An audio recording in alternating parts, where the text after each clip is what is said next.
really believe Madrid should have brought a midfielder, right? I feel like they should have went out of the market instead of bringing all this, strikers and all this other players that they're buying in other different positions. That my thoughts. I feel like Madrid should have prioritized the midfield, especially when they know what happened last season. They knew that the midfield was one of the biggest problems.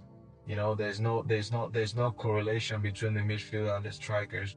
You have Mbappe, you have Vinicius, one of the best players in the world, but you don't have a midfield who can supply them, who can assist them, who can make those balls really get there, right?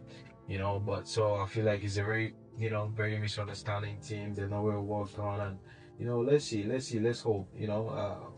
For me, um I'm very happy the way they're doing because when they're not doing good, that means for us culés that's some good news. Of course, we're always gonna have to meet in the Clasico, so I'd rather choose for them not to be doing good. But that's my official thoughts, right? If I really have to, if I was, for example, if I was Florentino Perez and I had to make any move in Real Madrid right now, I would prioritize a midfielder. I don't really feel they need any other position than a midfield. I feel like they have very, very good players in almost every single position, and the only thing they really need is a playmaker. And they should have gone out to the field to look for a player. They say, "Oh, we can't find a player like Kroos who can." Oh, there's no any player like Tony Kroos in the market.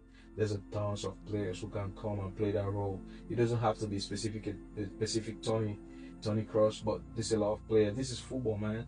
This has been Beckenbauer, it's been Iniesta, it's been Xavi, and every single generation is gonna be a player who is not specifically gonna be Busquets or those specific players you're looking for, but you're gonna see somebody who's at least gonna fulfill that role, right? You have players in the market like Ryan Gravenberg, even if it's too hard for them like to buy him.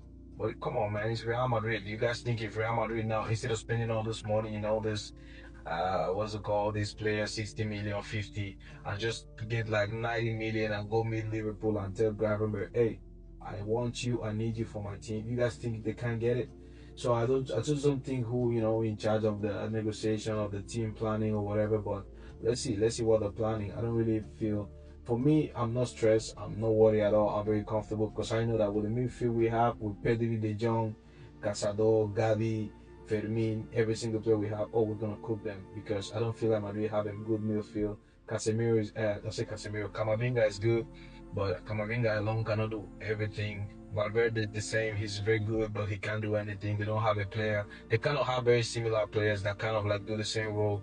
They have Ceballos, they have, and they don't really give chances to the young players. For example, the academy player. Even though we saw that they had a nice striker who came from the academy and he was a top scorer in the, in the World Cups competition. So let's see in the Clubs Cup competition.